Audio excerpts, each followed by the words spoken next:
Hello, everyone. Today, I want to show you a harmonization I did, a reharmonization I did of the classic hymn tune Old Hundredth, which has been around a long time, been sort of arranged a lot of different ways, and I'm going to be adding my take on it here.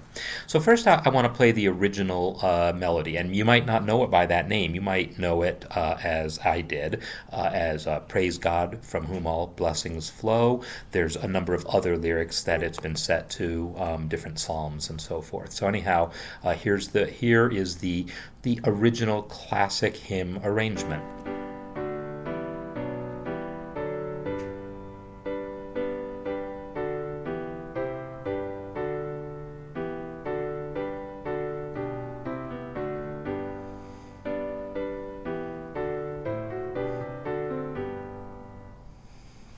And that is the original version. Well, not the original version. It dates back to the Renaissance, and so some of the harmonies and so forth here are, maybe a little more, or at least the context of it, I should say, the rhythms are more modernized.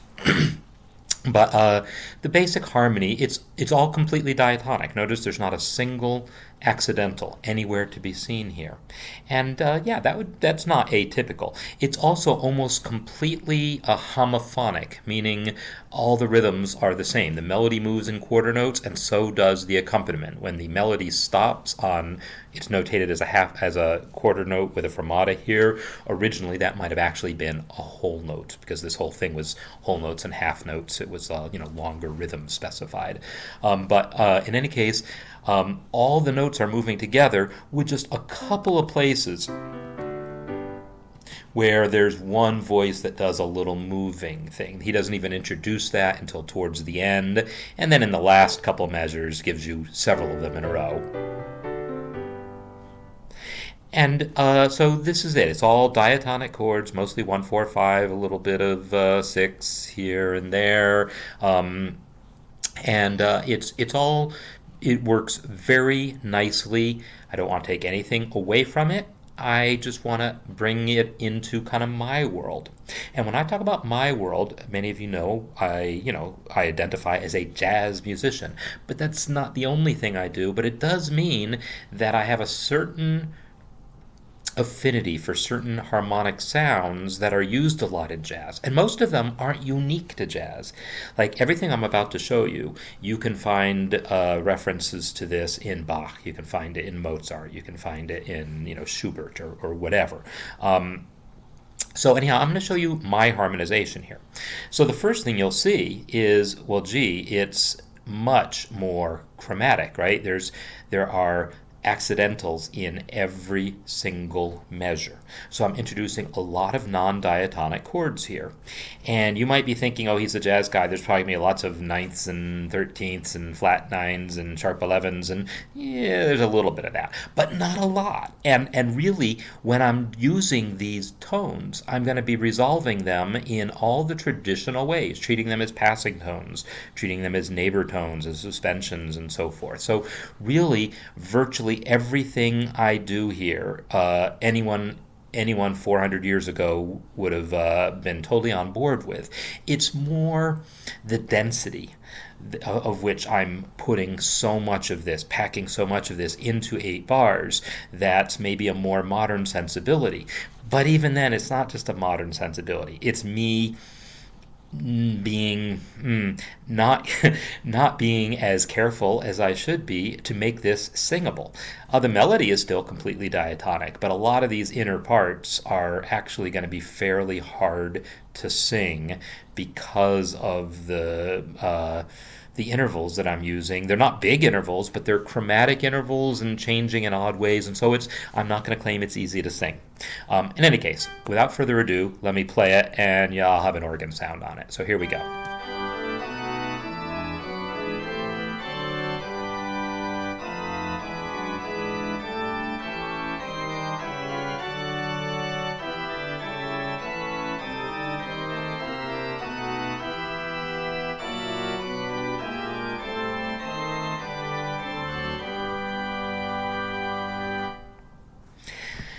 So that is my harmonization of it.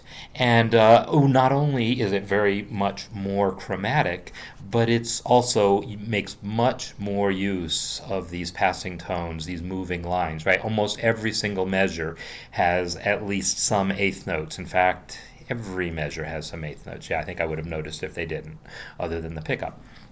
So I'm going to go through and point out some of the highlights of what's going on here harmonically, so that you can see what's happening. And I'll tell you right from the very beginning, there's really the main thing that's going on is the main thing that's always going on, secondary dominance. I can't say this often enough.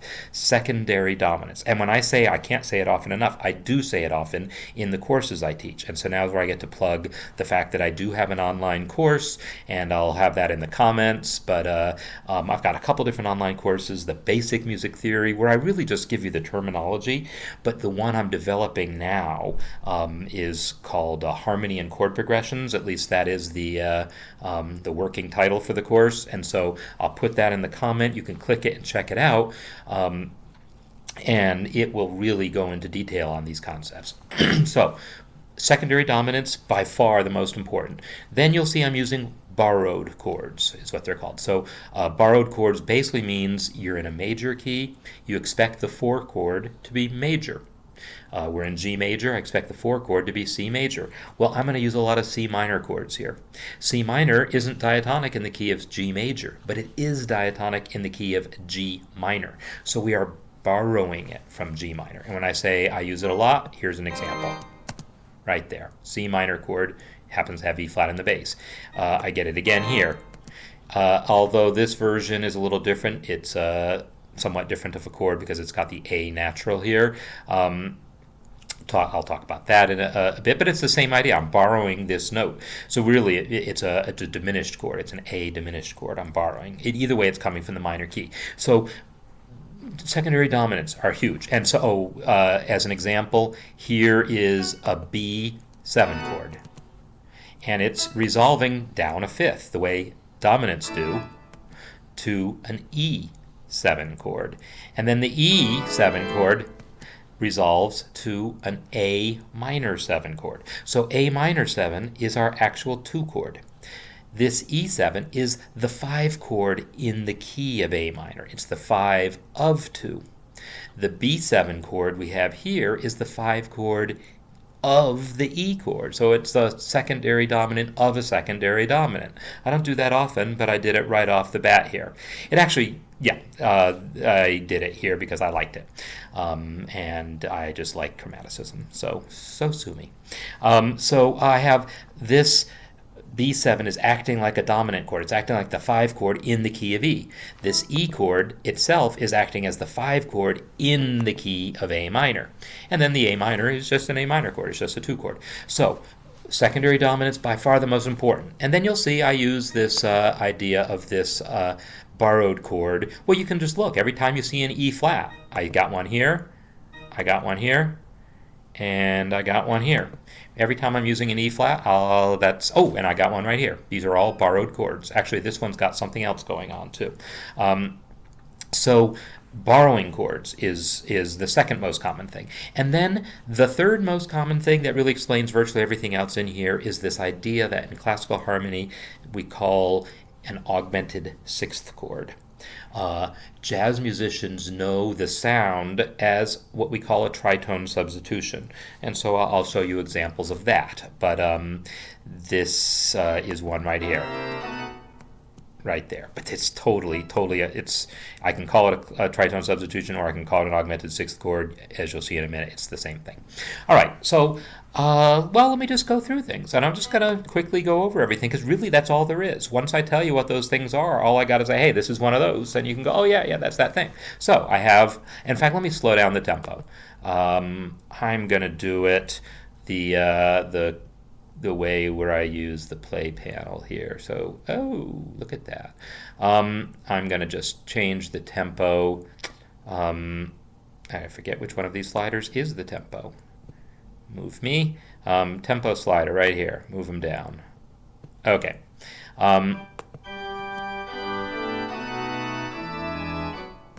So right off the bat, we have these secondary dominants. I've already talked about that, right?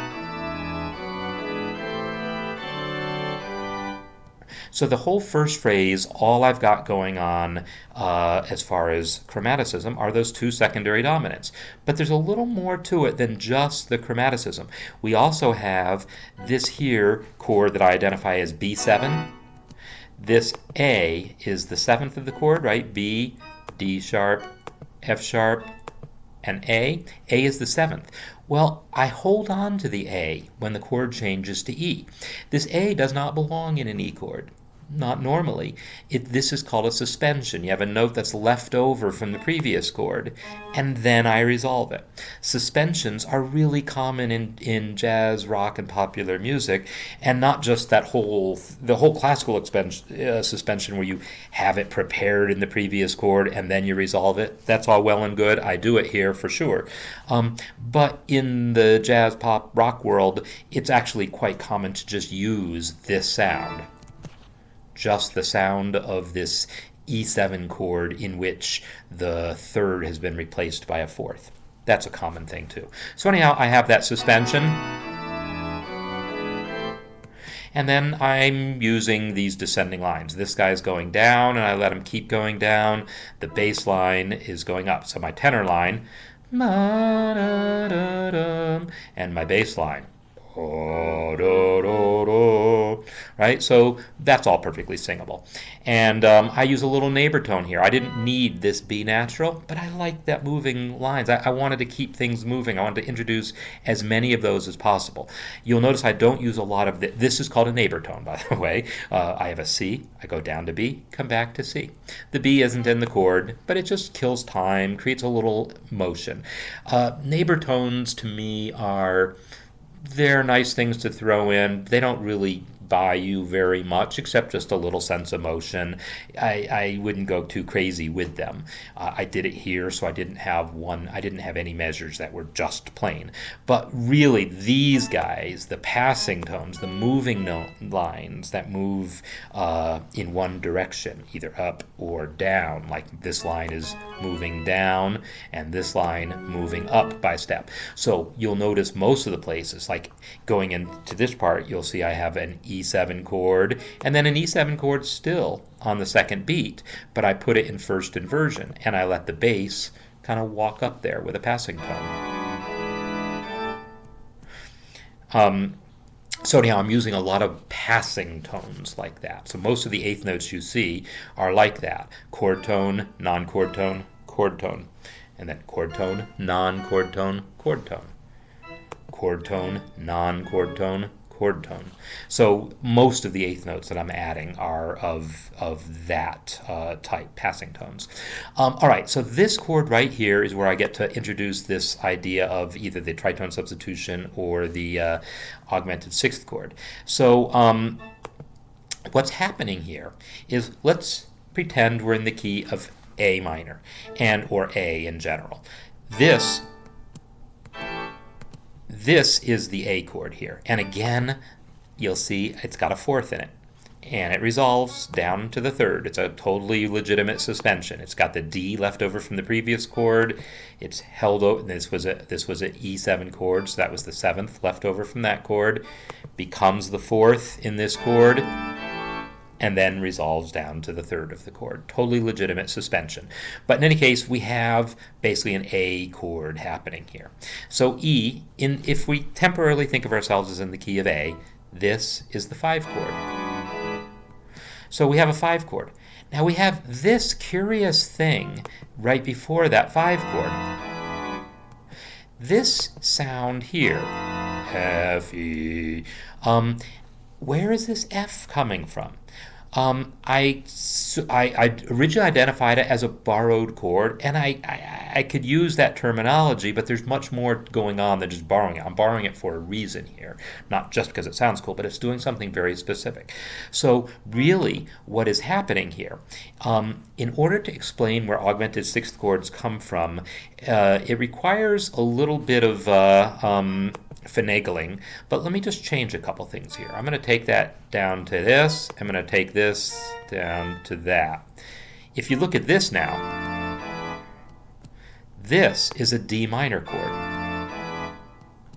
A D minor chord going to E. So in the key of A, let's pretend it was A minor, because really historically this comes from minor keys. And of course we expect A to be A minor in the key of G. So if this is an A minor chord we're eventually aiming for, this is our 5 chord, the E. This D minor chord is the 4 chord, minor 4 chord. So 4 to 5 to 1, common as can be. Some wise guy, though, decided, well, gee, I made that E be an E7th, but let's have this just be a triad. And so it's got an E in this voice. Well, if I'm going to have that triad there, and this voice is going to go from D to there anyhow, let me just turn the tempo down even more. Some wise guy, and I mean that like he was really wise, decided, hey, I'm going to add a chromatic passing tone in there. Like some wise guy like 400 years ago or something. We have this sound. It's kind of a cool sound. And then someone else said, well, heck, I like that sound so much, who even needs the D? Let's just play the D sharp the whole time. And so what it is you had this chord that was a D minor chord, and then someone took the D up to a D sharp. It's no longer a D minor chord. It's not any kind of D chord at all. But it's a cool chord, and it's coming from that D minor heritage. But it gives you this really nice ba-dum, ba-dum, in the correct octave. So it's a really cool sound that gets created there with this augmented sixth chord. So that is what an augmented sixth chord is. And then there's details that you can talk about. Well, what else should happen? So one of the things that happens on this chord is it almost always has the D minor chord, remember, had that F in the bass, and it led by half step nicely to the E. Well, that's always the case with this chord, always. Most of the time the case with this chord. The original minor 4 chord was in first inversion, and now that we change the D to D sharp, we have now created from that F to the D sharp is an interval of an augmented sixth. Okay, in this case it's an augmented sixth plus an octave, but it doesn't matter. It's an augmented sixth. So that is why this is called an augmented sixth chord. And this version of it is a sort of classic version that's actually called the German augmented sixth chord for those who are keeping score at home. But if you look at the spelling of it, F, A, I got 2 A's in this chord. Well, yeah, I do have 2 A's. Let me change this to a C. So if I have that C, this is F, A, C, D sharp. If I call that E flat, you wouldn't have known the difference hearing it. That's F7, right? F, A, C, E flat. That is just an F7 chord. So that is how a jazz musician usually thinks of this chord, and we actually spell it that way. We spell this with an E flat. And what we call this chord is we look at this F7 chord and say, well, we're trying to get to E. How do we normally get to E? I'll tell you how we normally get to E. We get to E this way, using a B7 chord. This F7 chord and that B7 chord, look how similar they are. Tenor singing an A, tenor singing an A. Alto singing D sharp, alto singing an E flat. We got the same basic third and seventh on that chord. There's just different other voices happening. So if I play that again versus this version, there's a lot in common there. So sometimes we say that this F7 is substituting for the B7. So we call that a tritone substitution, because the interval from B to F is a tritone. And so what it does is it takes this kind of 5 to 1 relationship and turns it into this like flat 2 to 1. Or in the case here, I'm always relatively shifting what I think the key is. I was talking about that in terms of E being the key. But if I think about where I'm eventually going to this A, this is 5. This is flat 6, to 5. That's actually the really classic version of what this augmented 6th chord works like. It works out like a flat 6 dominant 7th chord, substituting for a dominant 7th 2 chord. So instead of having a B7 chord, which would be the 2 in the key of A minor, it would be a flat 6 chord. So that's what this is about. And of course the melody note was actually another B. When that happens, this note here, because this is sort of the wild card note, we knew we needed, I remember our original chord was a D minor chord. It had an F, an A, and this guy was a D. Well, that fourth voice was kind of the wild card. Who knew what that note was going to be? So when we create this augmented 6th chord, you got some flexibility in what you do with that other voice. This version here, where I put a B on it, is called a French augmented 6th chord. And that B was our original root, if we think of it in the tritone subsense. So this is the way that jazz musicians often are going to do it, and it sounds cool because it's got this tritone between the B and the F, kind of built into the chord. It's got this interesting, a sharp 11, we could call it. So we like that sound a lot. All right, so I just changed a bunch of things, and we undo everything, get everything back where it was. So I have that spelt with an E flat here, not just because I'm calling it a jazz, I'm a jazz guy and I think of it as an E flat, but also in this case it's not resolving up to E, it's resolving back down to D. So it's perfectly legitimate to spell it as the E flat to indicate which direction the thing is moving. So you spell it with a flat on the way down, you spell it with sharps on the way up. That's just a common convention. So anyhow, a lot of talk about that chord because it's kind of unique, but then I use it in a few other places. I can whip through the rest, I promise.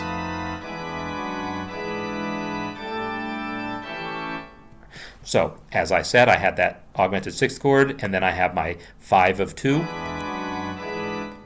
changing inversions here, and then going to this 2 chord, and I'm again using that suspension I already talked about, holding the D over, and then I resolve that, and I change inversions. Why do I change inversions? I don't know. I just don't want to have too many things stay the same. I like things to move. I don't want to have too many repeated notes happening. I'm okay with one repeated note in one voice, like this D here, but I don't want to have multiple voices repeat. Bach would tell you the same. And then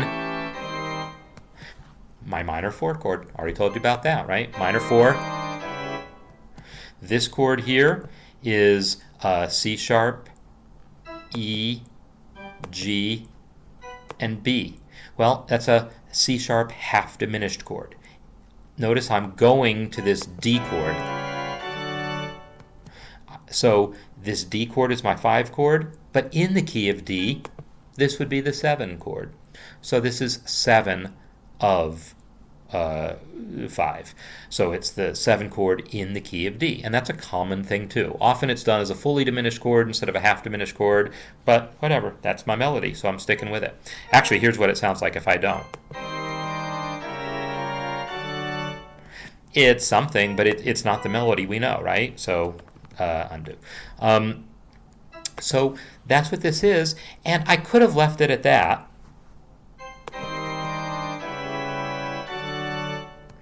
But I liked that same brilliant observation that one person had back in history where he added this little passing tone to turn something into something else by adding an extra note. I'm doing the same thing here. Listen to what happens.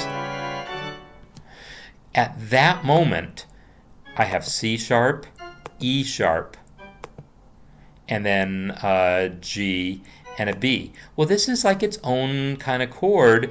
This is like a C sharp 7 chord, kind of, but with a flat 5, I guess, because this should have been a G sharp if it was going to be a C sharp 7. So it's a sound very much like the augmented 6th chord. The augmented 6th chord normally resolves, the bass note goes down a half step. Here, it's going up a half step. So, to be honest, I don't know if there's a name for this thing, but it's using the same device that someone already came up with that idea for augmented 6th chords. So it's really the same concept here. So did I invent something new? Probably not. Probably Bach did it. Probably some theory books have a name for it, and I just don't know it, and that's okay. All right. And then I just have a diatonic chord here, a E minor chord. So here I have dominant A7 chord, A, C sharp, A, C sharp, E, and G. And then I invert it with a neighbor tone in the melody. So I have an A7 chord here. That's like 5 of 2. I'm expecting a 2 chord to come next. I'm expecting a D chord to come next. Well, I didn't do it. I didn't give you the 2 chord. Instead, I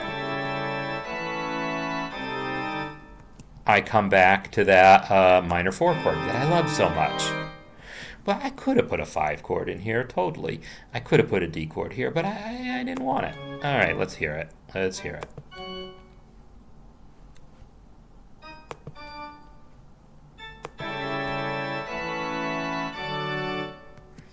I could have done that. It just sounded a little too not the language that I'm speaking here.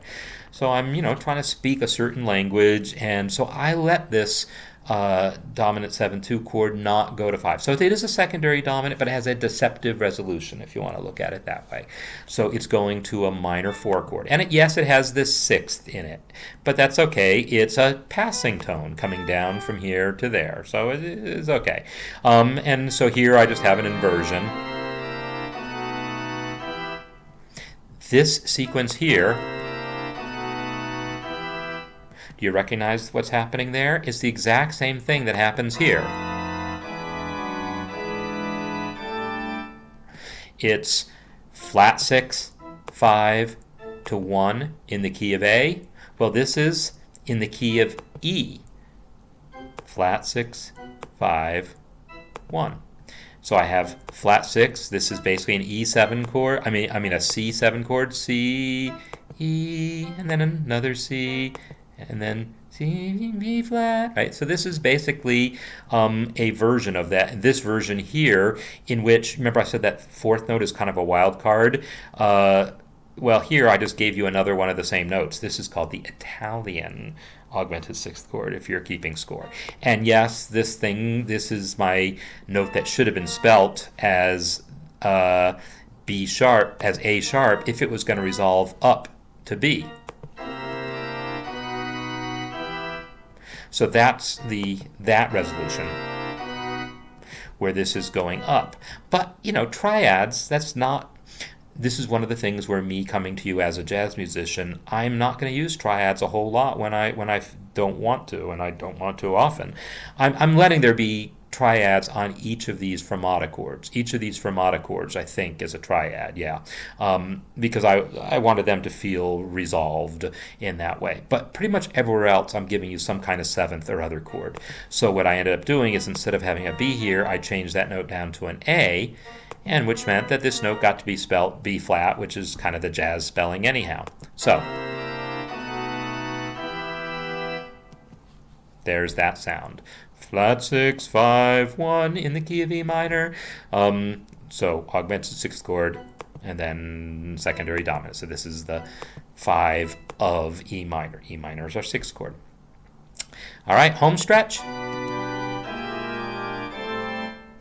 Well, hopefully you can hear already that this is another one of those augmented 6th chords. And you should be able to recognize these when you see something that kind of looks and sounds like a dominant 7th chord.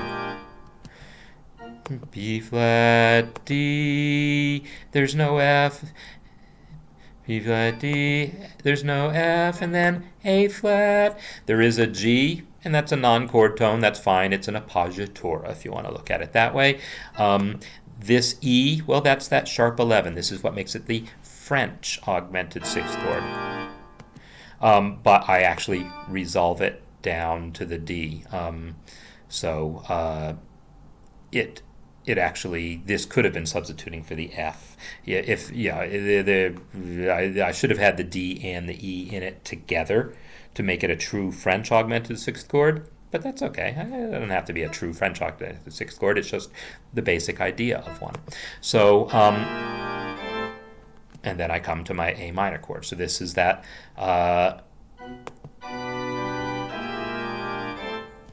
I have basically that same idea of a dominant 7th chord going down a half step. So it's that same idea, and this is then eventually going to a D.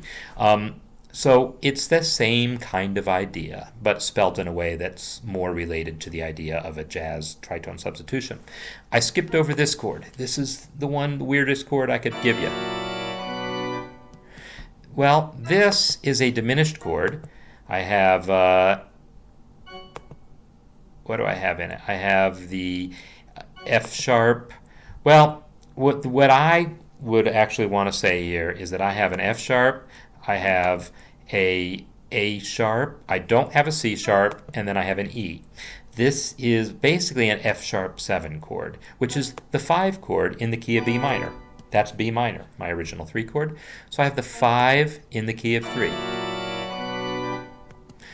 So that's all well and good. My melody note, well, that's pretty crunchy, right? Okay, that's a sharp 5. Or a flat 13 if you want to get down to it. In jazz terminology, that's a perfectly good sound.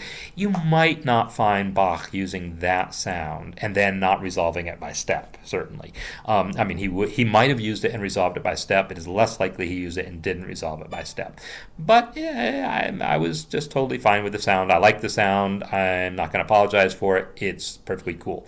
The sound that I actually have here, though, yeah, it's just fine. It's an F sharp 7 with a D instead of a C sharp, so it's a flat 13.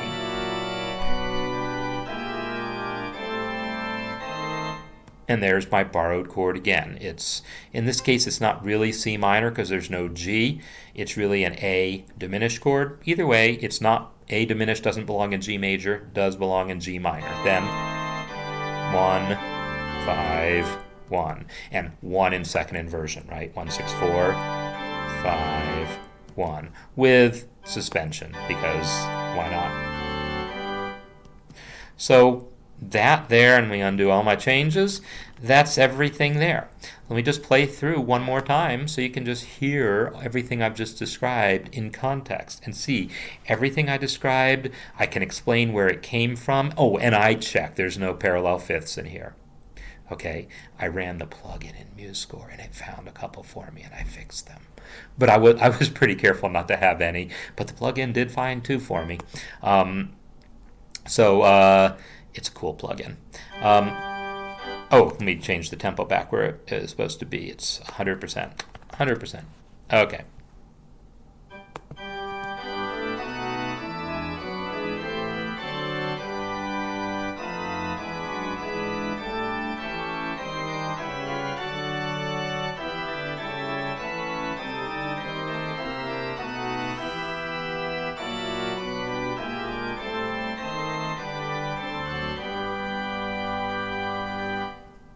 Yeah, what do you think? I like the sound of it. I think it's well balanced.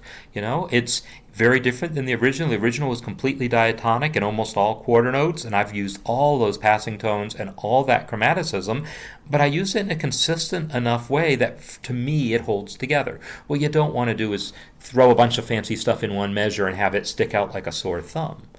But when used consistently, like I have, and with attention to all those voice leading details, I think it can be very effective. Now, the trick is just getting to someone to sing. I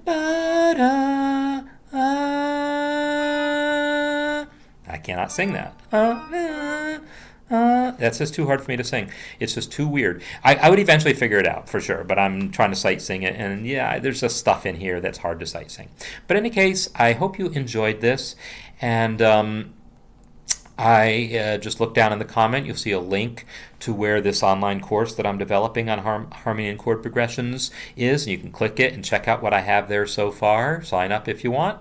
And learn more about this type of thing, because these techniques that I mentioned, I'm using stuff that comes from my experience as a jazz musician. In the course, I'll be giving examples from many different genres, both analyzing stuff that's there, creating new music using these techniques, but creating it in different genres and so forth. So I'm really excited by what's going to be going on in that course, and hope you all enjoy it. But for now, I hope you enjoyed this video and this arrangement. Okay. Till next time.